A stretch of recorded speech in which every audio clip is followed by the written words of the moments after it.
Salut à tous, c'est Revan et aujourd'hui on se retrouve pour une nouvelle vidéo et pour le débrief de Liège-Bastogne-Liège, la doyenne qui a encore une fois tenu toutes ses promesses et qui nous a régalé ce dimanche. Allez, on va revenir maintenant sur les faits marquants de la course. La course s'est réellement décantée dans la côte de la Redoute avec un très gros travail de la formation Ineos, notamment à travers Tao Gegenhardt, et on a eu une très grosse attaque de Richard Carapaz qui est sorti pour tenter l'exploit en solitaire. L'ancien vainqueur du Giro a été repris dans la première partie de la Roche-au-Faucon, et ensuite on a eu un énorme relais de Formelo pour la team UAE Emirates qui a fait des dégâts monstrueux au sein du peloton et qui a notamment distancé Primož Roglič. Derrière, Woods en a profité et a placé une attaque. Les seuls coureurs capables de suivre à ce moment-là étaient Julien Alaphilippe, Tadej Pogačar, David Gaudu et Alejandro Valverde, et donc à ce moment-là les 5 coureurs sont partis en tête et on savait déjà que dans ce groupe on aurait le vainqueur de la course. Le groupe des 5 coureurs sont donc arrivés à la Flamme Rouge en tête, et donc à ce moment-là on a eu vraiment de la tension, ils se sont beaucoup regardés, on sentait que vraiment chacun craignait les autres, et à 300 mètres de l'arrivée, Valverde a lancé le sprint, et derrière c'est Alaphilippe et Pogačar qui sont clairement les plus forts,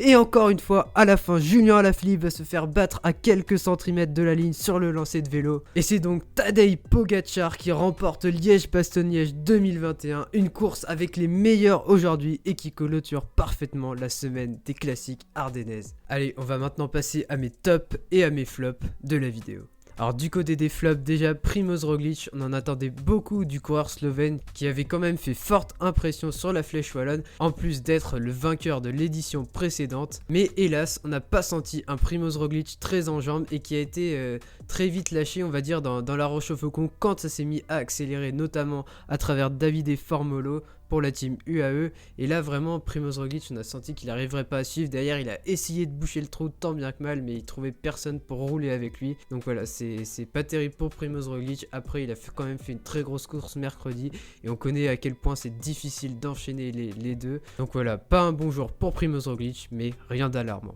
Mon autre flop, même si c'est extrêmement difficile de le mettre là, c'est Alejandro Valverde, et notamment son placement dans le dernier kilomètre, puisqu'il s'est retrouvé en première position du groupe de tête.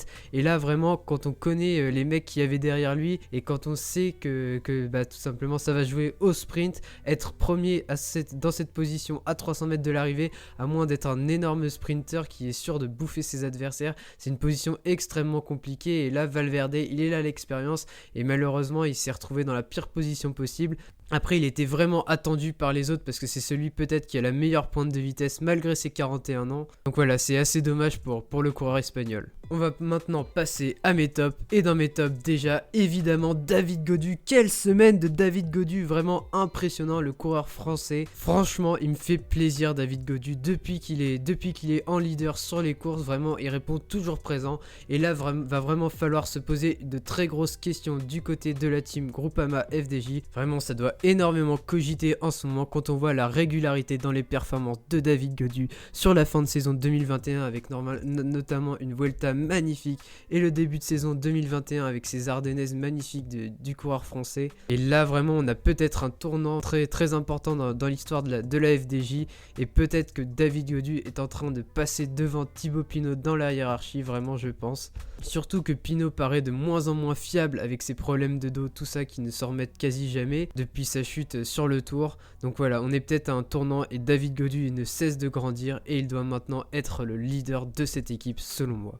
Un autre top aussi pour moi, l'équipe Ineos qui a vraiment dynamité la course, ils m'ont vraiment fait plaisir. Ils n'avaient pas vraiment de gros favoris au sein de leur équipe, mais ils ont essayé avec Tao Gegenhardt, avec Adam Yates, et évidemment l'attaque de Richard Carapaz était à l'attaque les Ineos, et ça fait vraiment plaisir de voir une équipe comme ça capable de mettre un peu le feu à cette course. Vraiment moi j'ai adoré, donc voilà, un grand bravo à l'équipe Ineos. Et pour finir ces tops, évidemment Tadej Pogačar, quel coureur, mais quel coureur. Ce qu'il réalise à seulement 22 ans, c'est absolument inhumain, c'est du jamais vu tout simplement dans le vélo. Je le trouve vraiment extraordinaire, t'as une impression de puissance qui se dégage de lui, et t'as l'impression qu'il peut rien lui arriver. Dès qu'il va sur une course, il gagne, il a de gros résultats, c'est monstrueux tout simplement.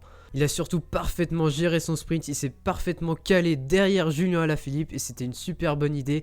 Il s'est calé dans sa roue, il a lancé le sprint quasi en même temps, il s'est décalé et il dépasse juste à la fin sur le lancer de vélo. C'est absolument parfait de la part du coureur slovène, on est vraiment devant un monstre. Et quand je le vois dans une forme comme ça, je me demande vraiment qui pourrait l'arrêter aujourd'hui. Il est extraordinaire. Sur la Flèche Wallonne, on sentait qu'il avait été frustré que son équipe ne puisse pas participer.